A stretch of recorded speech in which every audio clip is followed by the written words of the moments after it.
Plus que jamais, notre pays a besoin de prière. Lève-toi et participe à la semaine universelle de prière du 10 au 17 janvier 2021. Ensemble, par nos prières, nous pouvons faire avancer les choses. Nous vous invitons à nous rejoindre le lundi 11 janvier en présentiel pour un rassemblement de prière à l'église La Bonne Nouvelle de Mulhouse. Puis du mardi 12 au vendredi 15 janvier pour des temps de prière sur Zoom. Et enfin, le samedi 16 janvier pour une soirée Pulse. Nous comptons sur vous.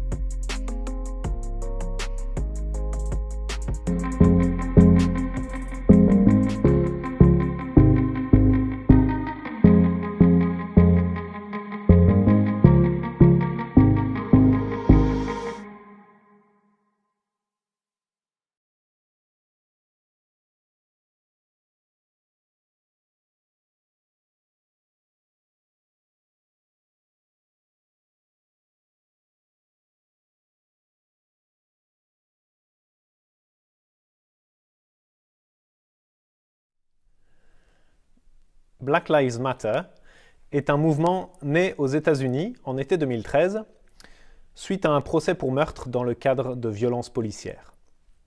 Ce mouvement a été récemment mis en avant en 2020, de nouveau suite à un procès, à un meurtre lors de violences policières.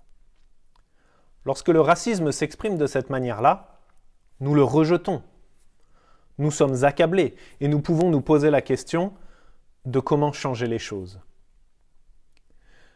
Jésus dit dans Matthieu 5, au verset 21 et 22, « Vous avez appris qu'il a été dit aux anciens, vous ne commettrez pas de meurtre. Celui qui commet un meurtre mérite de passer en jugement. Mais moi je vous dis, tout homme qui se met en colère contre son frère mérite de passer en jugement. Celui qui traite son frère d'imbécile mérite d'être puni par le tribunal. Et celui qui le traite de fou mérite d'être puni par le feu de l'enfer. » Nous reconnaissons donc là que nos paroles ont tout autant d'importance que les actes les plus graves.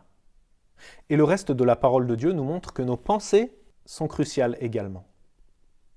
Pensées, paroles et actes, tout ce qui dévie de l'amour de Dieu et de son plan est péché et nous sépare de lui.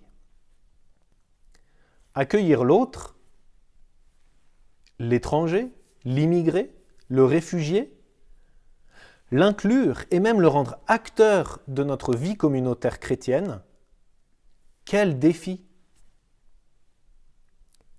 Souvent, il ne chante pas comme moi, il ne prie pas comme moi, il ne s'exprime pas pareil. Si je ne suis pas vigilant, j'en viens vite à penser « Ah, tout ça, c'est différent, c'est mal, il doit changer. Elle doit faire comme moi. » Notre nature humaine peut vite être tentée de réagir comme ça. Mais Dieu nous dit « Aime cette personne comme toi-même. Sois patient, écoute, supporte, aide. » Vous connaissez peut-être cette phrase un peu cliché. « Je ne suis pas raciste, mais quand même… » Nous n'aimons pas nous considérer comme racistes, et ça se comprend.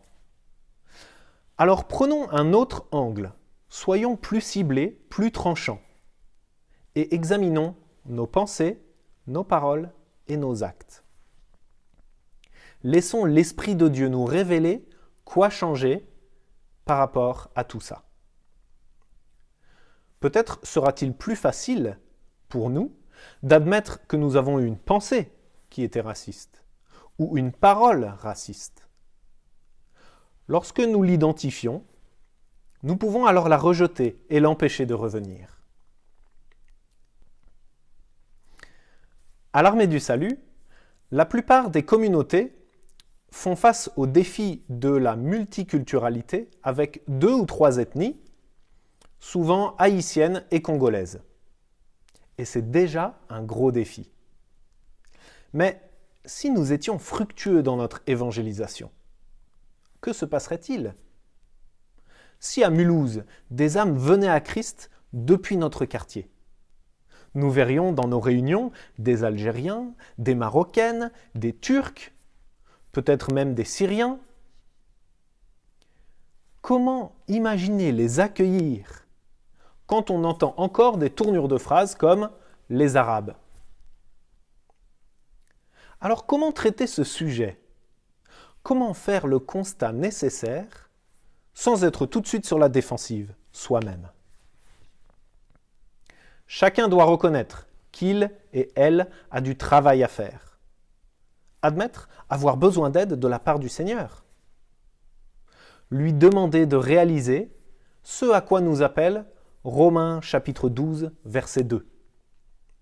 Ne vous conformez pas au monde actuel, mais soyez transformés par le renouvellement de l'intelligence, afin de discerner quelle est la volonté de Dieu, ce qui est bon, agréable et parfait.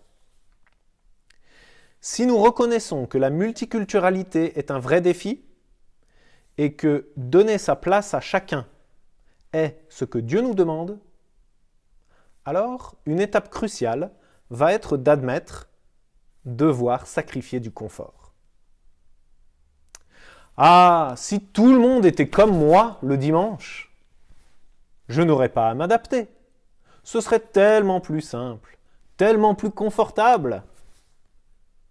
Ce serait aussi beaucoup moins riche et beaucoup moins puissant. On ne parlerait pas du corps avec tous ses membres. Une erreur classique dans le combat contre le racisme est de dire « il n'y a pas de différence, tout le monde est pareil ». Mais en fait, nous sommes bel et bien différents. Par contre, nous avons tous et toutes la même valeur. Dieu ne fait pas de favoritisme. Donc le défi est de rechercher comment faire ensemble et laisser sa place à chacun. Et pour cela, il faut pouvoir écouter l'autre. L'autre, qui n'est pas comme moi, a des choses à dire. Encore faut-il qu'il ou elle se sente en confiance pour les exprimer. Que Dieu nous aide, quand nous écoutons, à ne pas être sur la défensive, à ne pas couper la parole, à ne pas rectifier, argumenter, contredire. Que Dieu nous aide à écouter pour de vrai. Laisser l'autre développer sa pensée, nous raconter son histoire. Ne pas juste attendre de pouvoir caler son point de vue, mais s'intéresser profondément pour comprendre et pour pouvoir l'aimer. Bonne nouvelle, Dieu nous équipe pour cela. L'amour de Dieu est déversé dans notre cœur par le Saint-Esprit, nous révèle Romains 5, verset 5. Alléluia! Nous lisons plusieurs fois dans le livre de l'Apocalypse qu'à la fin des temps se tiennent des personnes de tout peuple et de toute nation. Si nous voulons être fidèles et vivre un avant-goût de cela, dès maintenant, si nous voulons être cette partie du royaume de Dieu qui accueille tout le monde, alors il ne nous reste plus qu'à prier. Nous avons quelques sujets de prière qui nous ont été proposés. Je vais en sélectionner 4. Merci Seigneur parce que la France est un pays multiculturel. Que toutes nos églises puissent illustrer cette réalité. Prions que dans nos communautés évangéliques, l'égalité des membres du corps soit crue et vécue d'une manière concrète et véritable. Merci Seigneur pour les nombreux frères et sœurs qui viennent grossir les rangs des témoins de Christ dans notre pays.